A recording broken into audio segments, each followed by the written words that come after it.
Welcome to What Really Matters podcast, Everyday Spirituality with Karen Wyatt. Thanks for joining me here for another episode today. I'm going to be talking about the question, how do I forgive myself? And this is a companion episode to a post I recently wrote on Substack, my Substack column, which is called Soulcode. That post was titled, Letting Go of Guilt, Why Self-Forgiveness is the Most Difficult Release of All. So I encourage you, if you want to think about this topic of self-forgiveness more, to go read that post, and I will put a link to it in the show notes for this episode.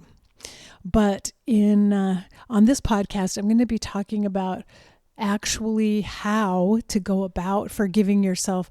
The article talks more about why we need to forgive ourselves, but this is the nuts and bolts of actually how do we go about it.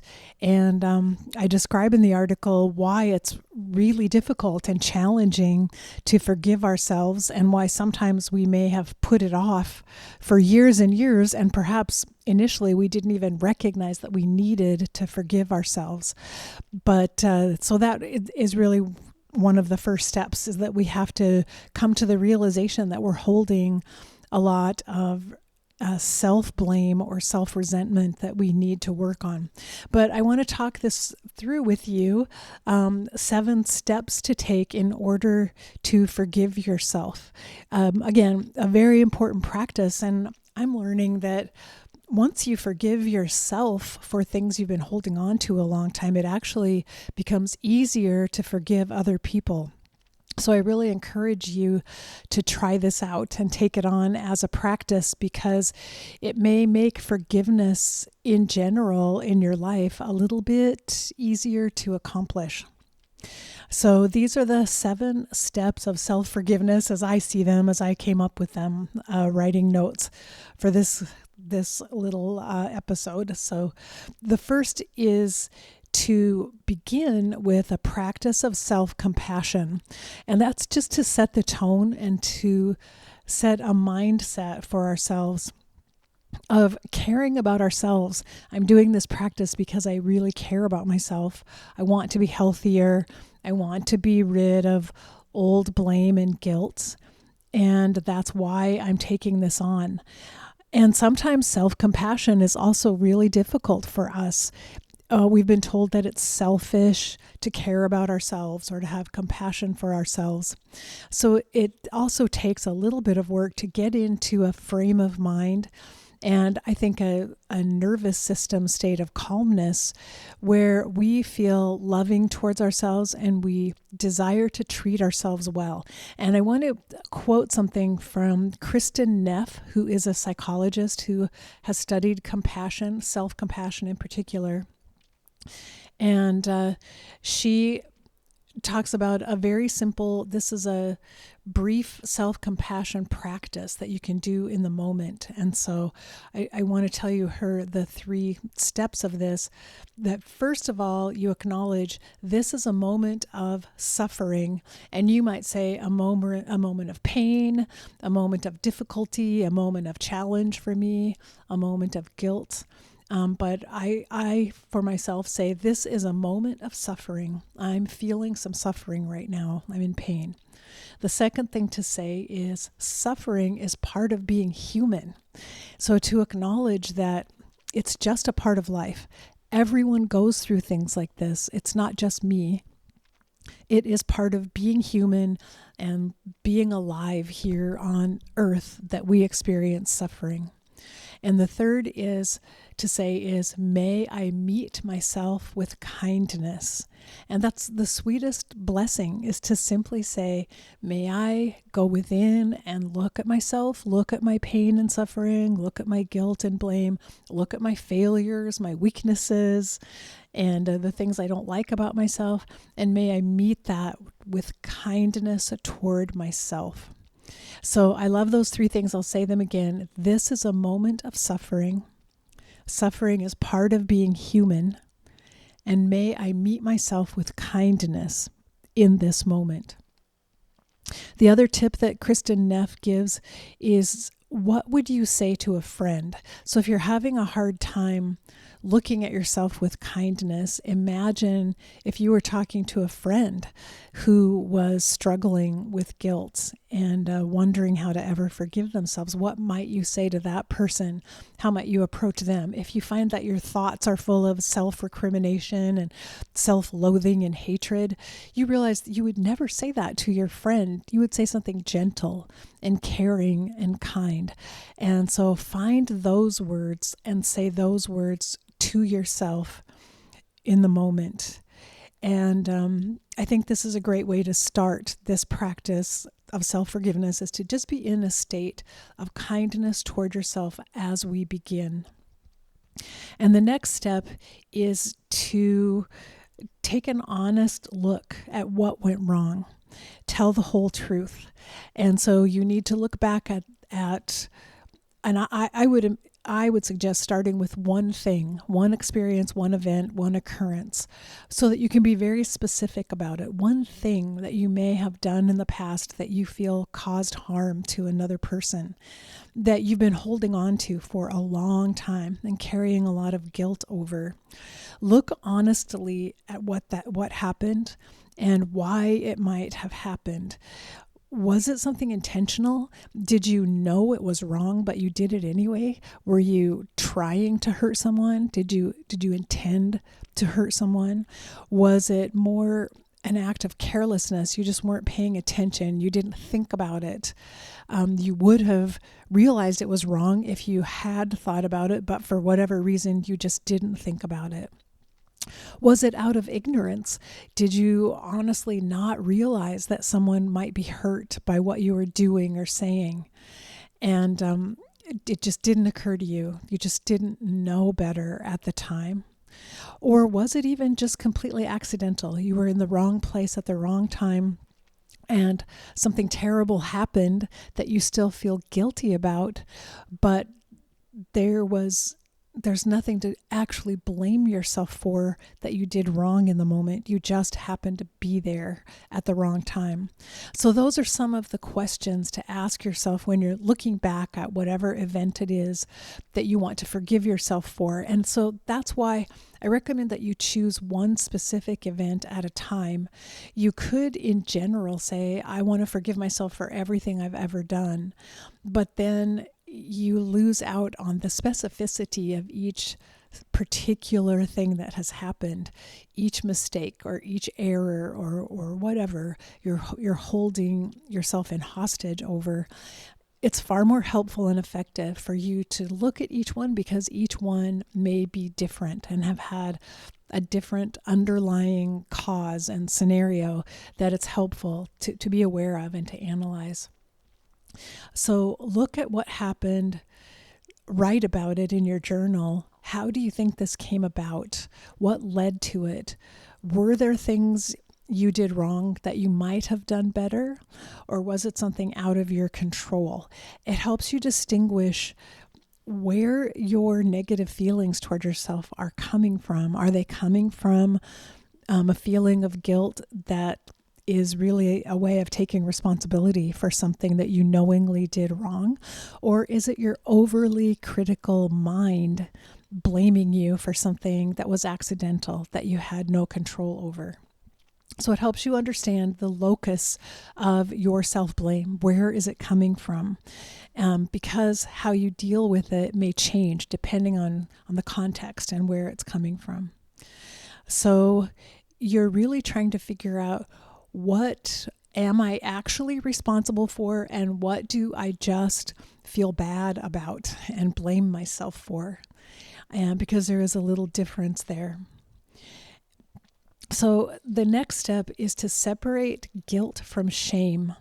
And so it's normal to feel guilty when we've done something to harm someone else.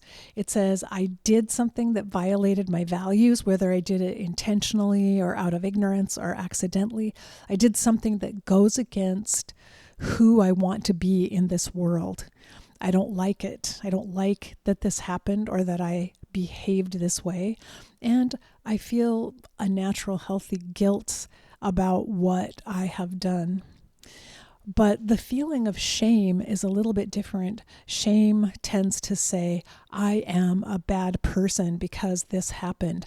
We want to tease that out because shame it's a natural occurrence sometimes after we have had been in error or made a very bad mistake that caused harm to someone else. But we want to tease it out because shame can become toxic. Guilt can as well if we hold on to it for too long. But shame tends to define us by something regrettable that we've done in the past. And we want to be able to say, I'm still okay. I'm a good person who made a mistake in the past. And shame sometimes doesn't allow us to do that. Shame tells us we're bad through and through. And so that's why we want to identify what part of me is feeling shame here, what part of me is actually carrying a healthy guilt that comes from taking responsibility for my action. And so we can use our guilt to guide us toward the repair that we need to do. But shame almost buries us and paralyzes us. We need to be able to tell the difference. And so again, we're asked to say to ourselves, what I did may have been wrong, but I am more than the worst thing I have done. That's how we get ourselves out of shame. I'm not irredeemable because of what I have done. I am more than the worst thing I've done, even though what I did was wrong, and I acknowledge that. I'm better than that, and I can heal this as well. So that's the third step, distinguishing guilt from shame. The fourth step is to repair what can be repaired. It will take some thinking about this if what you're regretting is harm you did to another person.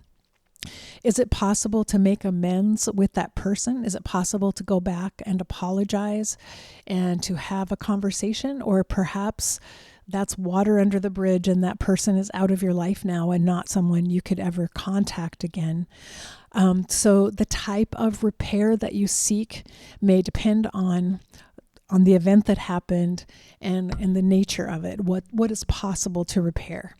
And so I know someone who accidentally hit and killed a dog with her car, and the dog ran out. She didn't see it in time and hit the dog and felt absolutely horrible.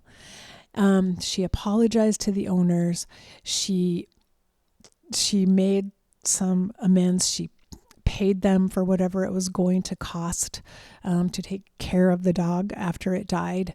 But she never felt okay about that event in her heart. She still blamed herself. She couldn't quite get over it and felt guilty. And as a way then of additional repair later down the road, when she was trying to let go of it and forgive herself, she made a donation to a shelter for stray dogs. And it was a perfect type of repair in a way to directly give something that would keep other dogs off the street who may run in front of other cars. And so that became one of her favorite charities that she donated to. It was a way of turning that event that was tragic for her and full of so much pain, turning it into something she could do that was positive, that would benefit other dogs in the future by helping them to stay safe by being in a shelter waiting to be adopted. So some of the other ways that you might repair, again, I mentioned apologizing, and how you apologize really matters here. You can apologize in kind of a defensive way that says, I'm sorry you felt hurt by what I did, which is subtly blaming the other person for the hurt. And saying, too bad for you that you're so sensitive, that you felt hurt by what I did. A much better way of apologizing is to simply take responsibility and say, I acknowledge that I did this and I am so very sorry for any harm that it caused you. So you're not speaking then to the other person's reaction, or you're not judging them for how they reacted. You're apologizing for any type of harm that was done to them based on the action that you're taking responsibility for. That's a clean and clear apology that isn't laden with blame or judgment toward the other person or defensiveness. So you may also want to listen to the other person's experience and hear what it was like for them, what issues they still have, or what they would like to be able to say to you.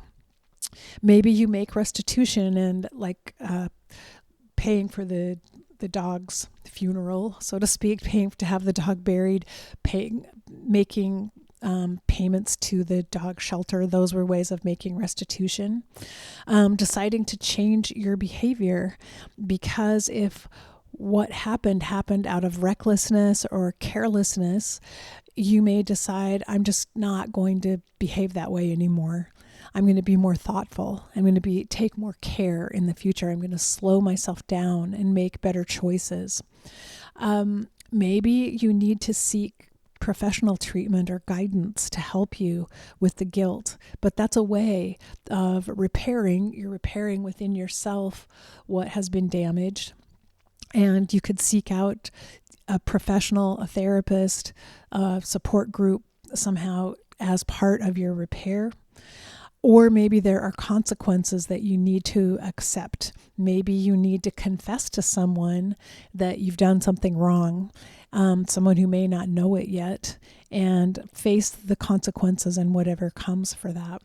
So these are ways that you can try to repair whatever can be repaired. And remember, sometimes direct repair isn't really possible. Sometimes it might cause further harm. If you were to seek out someone who's still really vulnerable and hurting, it may be the wrong timing for them. It may hurt them more if you approach them. So you don't want to add to the burden of someone else. You may need to carry it within you and find a way to repair yourself. Allow the lesson to reshape how you treat other people now, even if you cannot repair with the person from the past who was harmed. And then the next step, number 5, is to hold the memory of what happened as a teacher, to decide that you're going to use this experience to learn something new, to learn a new behavior, a new way of being in the world, a new approach. You cannot change the past, but you can change the role that it plays in your life.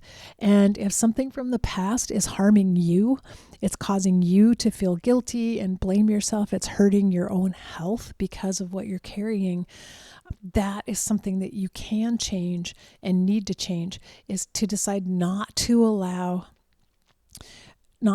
this old memory to punish you any longer, because you're going to heal, you're going to get better, and you're going to do things better down the road.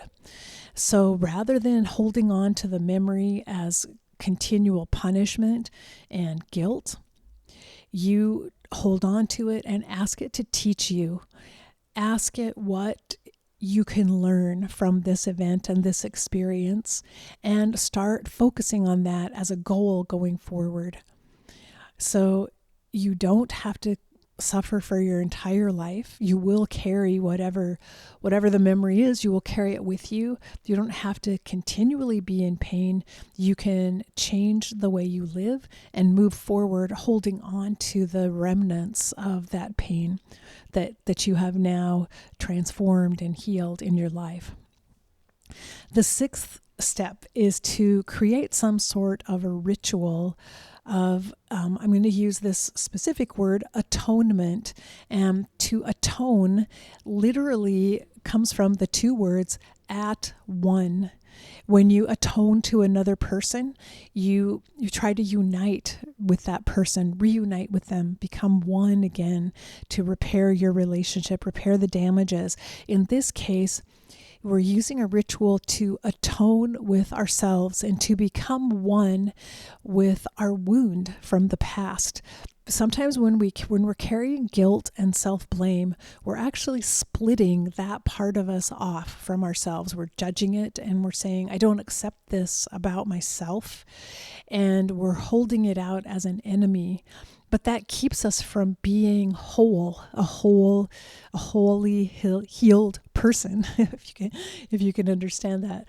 And so we need to be able to reintegrate the part of us that has made a mistake, the part of us that has done wrong, and been in error in the past, and reintegrate it into ourselves. We need to become one again with all the little parts of ourselves that we have exiled and rejected.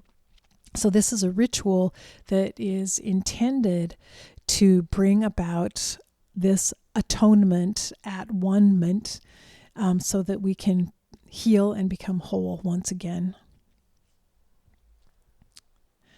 And for this ritual, it may be something creative that you come up with yourself.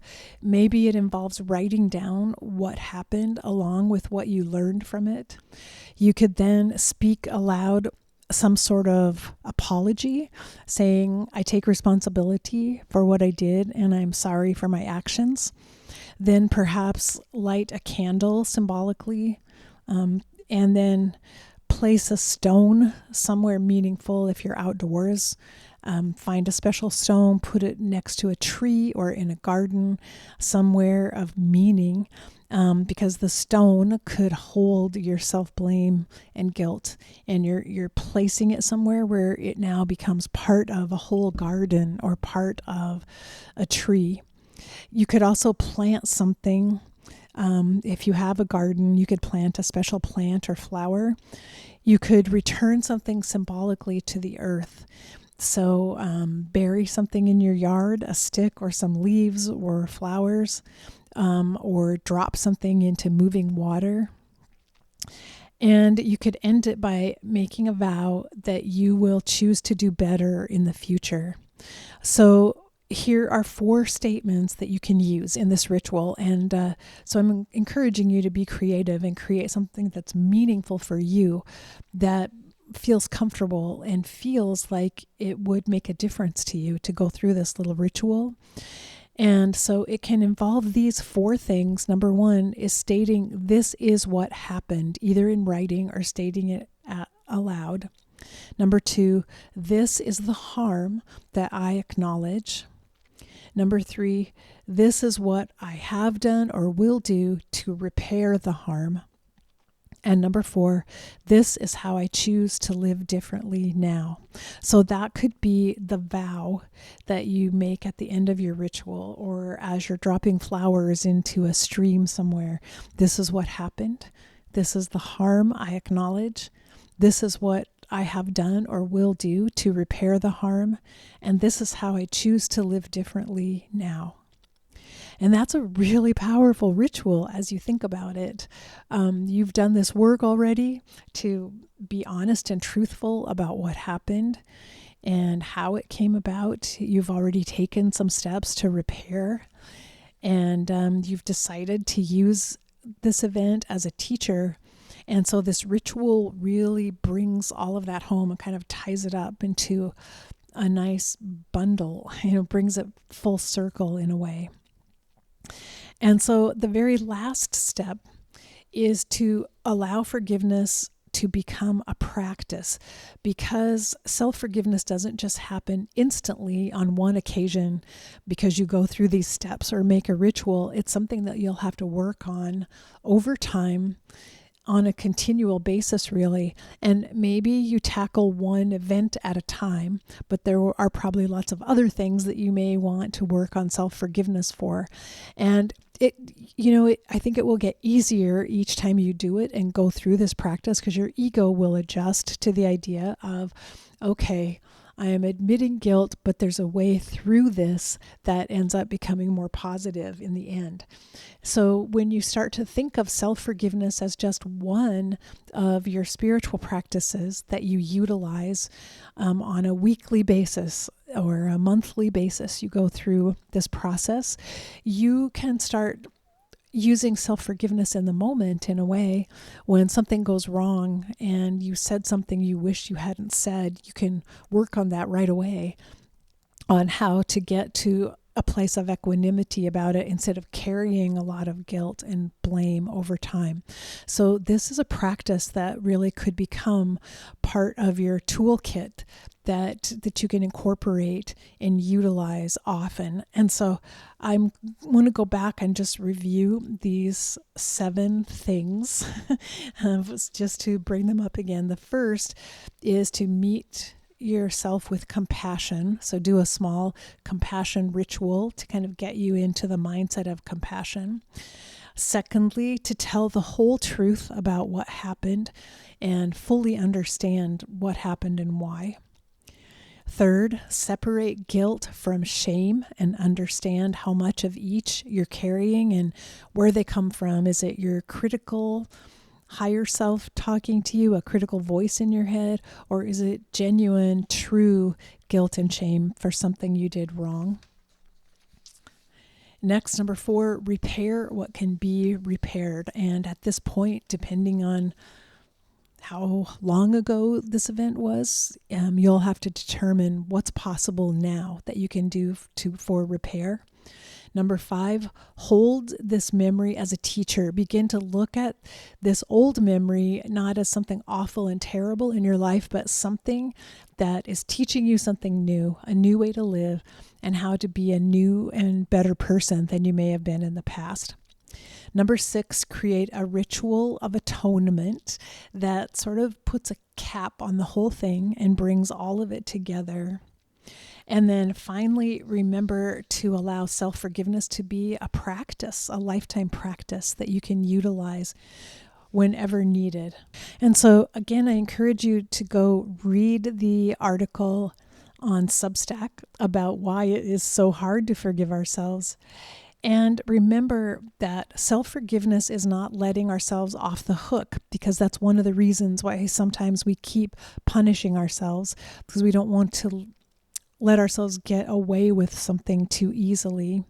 But self-forgiveness is releasing ourselves from this hook of punishment so that we can use our lives to become wiser, more loving, and less likely to cause the same harm again. We can truly move forward into the future and bring about something new and healthier in our lives. So I hope you find some benefit from this practice of self-forgiveness, and that it becomes something that you're able to utilize in the future. And I am going to turn this into a handout that will be available on the Soul Supporter tier of my Patreon page for any of you who are Patreon members. At patreon.com/EOLU. This will be a handout there that you can download from Patreon if you're a supporter. So again, thanks in advance for listening to this podcast. I'm really glad you've joined me here. This is a listener-supported podcast, so I encourage you to go to eoluniversity.com/support if you're able to make a very small contribution to help keep this on the air. And I will be back soon with some other topics to cover with you. So until then, remember, we're here for love. And that's really what this life is about, to bring as much love as possible, which means we're also going to experience grief. So face your fear, be ready for whatever life brings your way, and love each and every moment of your very precious time here on planet Earth. Bye-bye.